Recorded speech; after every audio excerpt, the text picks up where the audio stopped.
लोकप्रिय मराठी आणि हिंदी अभिनेत्री प्रिया मराठे यांचे वयाच्या 38व्या वर्षी निधन झाले. निधनाचे कारण: गेले काही वर्ष त्या कर्करोगाशी झुंज देत होत्या आणि ही झुंज अपयशी ठरली.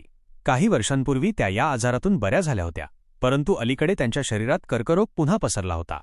गेल्या काही महिन्यांपासून त्यांच्यावर उपचार सुरू होते, पण त्यांच्या शरीराने उपचारांना प्रतिसाद देणे बंद केले. निधनाची वेळ आणि ठिकाण: 31 ऑगस्ट 2025 रोजी पहाटे 4 वाजता मीरा रोड येथील त्यांच्या राहत्या घरी त्यांनी अखेरचा श्वास घेतला. शेवटची मालिका आणि सोशल मीडिया पोस्ट: प्रकृती अस्वास्थ्यामुळे त्यांनी गेल्या काही महिन्यांपासून कामातून ब्रेक घेतला होता. तुझेच मी गीत गात आहे ही त्यांची शेवटची मालिका ठरली. त्यांनी 2023 मध्ये सोशल मीडियावर एक व्हिडिओ शेअर करून याबाबत माहिती दिली होती. कलाविश्व आणि वैयक्तिक जीवन: प्रिया मराठे यांनी 2005 साली या सुखांनो या मालिकेद्वारे अभिनयाची सुरुवात केली. पवित्र रिश्तामधील वर्षा आणि बडे अच्छे लगते हैं मधील ज्योती माल्होत्रा या भूमिकांमुळे त्या हिंदी प्रेक्षकांमध्येही लोकप्रिय झाल्या. त्यांनी स्वराज्य रक्षक संभाजी आणि 4 दिवस सासूचे यांसारख्या अनेक मराठी मालिकांमध्येही काम केले. प्रिया मराठे या अभिनेते शंतनू मोघे यांच्या पत्नी होत्या. त्यांच्या निधनाने मराठी आणि हिंदी कलाविश्वावर शोककळा पसरली आहे. अनेक कलाकारांनी सोशल मीडियावर त्यांच्यासाठी शोक व्यक्त केला आहे.